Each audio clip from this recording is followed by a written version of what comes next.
मेरे प्यारे पटवारियों और कृषि सुपरवाइजर साथियों, आज मैं आपसे बहुत भावुक अपील कर रहा हूं किसानों के हित में। मैं जानता हूं कि आप में से अधिकांश लोग किसानों के परिवार से हैं और बहुत कठिन समय आपके परिवारों ने देखा है और इसीलिए आप लोग इन नौकरियों में आए हो। आज आप जब इस नौकरी में आ गए हैं और ऐसी स्थिति में आ गए हैं कि अपने ही समाज का, अपने ही परिवार जैसे लोगों का भला कर सकते हैं, तो मेरी बात को मान जाइए।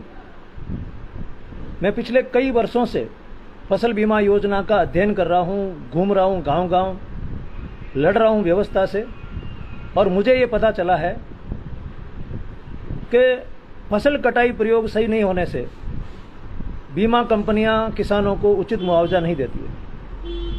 मैं आपको अपना परिचय दे दूं, मैं डॉक्टर अशोक चौधरी, अभिनव राजस्थान पार्टी से, और हमारी पार्टी फसल बीमा योजना पर किसानों के हित में लंबे समय से संघर्ष कर रही है। कागज से कर रही है, कलम से कर रही है, सड़क पर संघर्ष कर रही है, अदालत में संघर्ष कर रही है।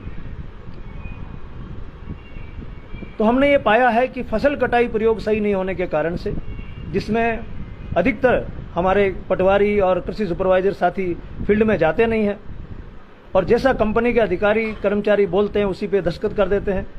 किसान इस प्रक्रिया के बारे में बिल्कुल नहीं जानता है और जब क्लेम आता है तो पता चलता है कि पूरे गांव को 1 रुपया भी क्लेम नहीं मिला, जबकि गांव में बहुत ज़्यादा नुकसान हुआ है। मैंने बहुत सारे कागज अंदर तक खंगाले हैं, पता चला है कि पटवारियों और कृषि सुपरवाइजरों ने जैसा कंपनी के लोगों ने बोला वहां पर दस्तखत कर दिए हैं और पूरे गांव को डुबो दिया। एक गांव में 2 करोड़ 3 करोड़ का घाटा हो गया।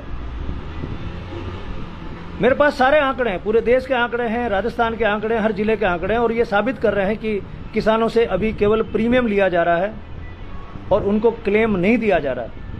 मैं आपसे कभी भी ये नहीं कहूंगा कि आप किसानों के हित में झूठे आंकड़े लिख दें, पर कंपनी के हित में झूठे आंकड़े मत लिखो। मैं बहुत स्पष्ट कर रहा हूं बात को। मैं कभी आपसे ये नहीं कहूंगा कि किसानों को बहुत ज्यादा पैसा मिल जाए, इसके लिए आप अपनी कलम को किसानों के पक्ष में झूठ के साथ चला दें। मत चलाइए। आप अपने राम को माथे पर रखिए और जो चीज सही है वो सही लिखिए। देखिए, इन दिनों राजस्थान में खरीफ 2022 की फसल आ चुकी है, कटने वाली है। आपका प्रशिक्षण हो चुका है, आपको बताया जा चुका है कि 5 बाई 5 मीटर में किस तरह से फसल काट कर उसका वजन करना है और पूरे गांव का औसत निकालना है। आपको सब पता है। मैं और बता दूं आपको, किसानों को, कि हर गांव में एक फसल के 2 प्रयोग करने हैं। जैसे मूंग के, बाजरी के, मोट के 2 खेत छांटने हैं, वो छांटे हुए होते हैं। बहुत अच्छी स्कीम है। 5 बाई 5 मीटर में उसको काटना है, उसके बाद में उसकी उपज को निकालना है। अगर ये उपज जो गारंटी की उपज है उससे कम होती है तो पूरे गांव को मुआवजा मिलेगा, अगर उससे ज्यादा होती है तो पूरे गांव को मुआवजा नहीं मिलेगा। आपसे मेरा विनम्र अनुरोध है।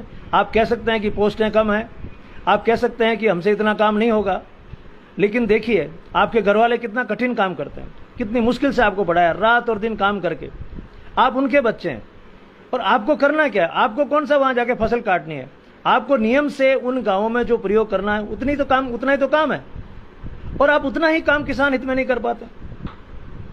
जब आपके हितों की बात आती है तो आप इकट्ठे हो जाते हैं, संगठन बना लेते हैं, आंदोलन करते हैं, हमको तनख्वाह कम मिल रही है। लेकिन ये जो 62 लाख किसान हैं राजस्थान में, किसके पास जाएं? मैं जानता हूं कि राजस्थान के मुख्यमंत्री आपको कुछ नहीं कह रहे हैं, राजस्थान का विपक्ष मौन है, कलेक्टर आपको कुछ नहीं कहते हैं, आपका मंत्री आपको कुछ नहीं कहता, आपका एसडीएम तहसीलदार आपको कुछ नहीं कहता। लेकिन मैं इस पूरी प्रक्रिया को राजस्थान के किसानों को समझा चुका हूं, ये साबित कर चुका हूं कि फसल कटाई प्रयोग गलत होने के कारण से किसानों को भारी नुकसान हो रहा है। अभी भी पूरे हिंदुस्तान में 30,000 करोड़ रुपया कंपनियां लेकर चली गई हैं और वापिस 6,000 करोड़ रुपया दिया है। आप सोच लो किसानों का कितना रुपया चला गया। और इन कंपनियों को कोई फर्क नहीं पड़ता, लेकिन एक किसान को 15,000 20,000 से बहुत ज्यादा फर्क पड़ता है। अभी ओबीसी आरक्षण वाला मामला चल रहा है, उसमें आपके जो साथी हैं वो दौड़ के कह रहे हैं हमको आरक्षण नहीं मिल रहा है, हमको घाटा हो रहा है, हमारे लिए कोई आवाज उठाए। अरे आपके लिए सब आवाज उठाएंगे, लेकिन आप जब बन जाते हो, ग्राम सेवक बन जाते हो, पटवारी बन जाते हो, कृषि सुपरवाइजर बन जाते हो, तो फिर आप किसान के लिए आवाज क्यों नहीं उठाते? और मैं कौन सा आपसे कोई गैर वाजिब काम करने को कह रहा हूं? मैं तो ये कह रहा हूं जो नियम है वो लिखो। नियम में जैसा बताया गया है वैसा काम कर दो दोस्तों, ये किसान कौम आपके गुण गाएगी। किसान का हितैषी कौन है?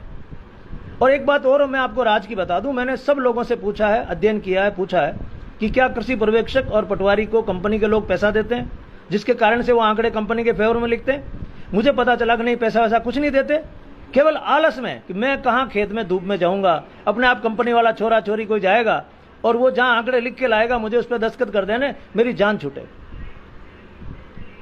आपको अपने अंदर झांकना चाहिए, कृषि सुपरवाइजरों को और पटवारियों को अपने अंदर झांकना चाहिए कि क्या आप ये सही कर रहे हैं, क्या जिस कोख से आपने जन्म लिया है, जिस कौम में आपने जन्म लिया, उसके साथ धोखा नहीं कर रहे। आपको इतनी कड़वी बात कौन कहेगा। मैं ये नहीं कह रहा कि सारे के सारे लोग ऐसे हैं, लेकिन मैंने जो अलवर से लेकर अभी मैं बाड़मेर में बैठा हूं, यहां तक मैंने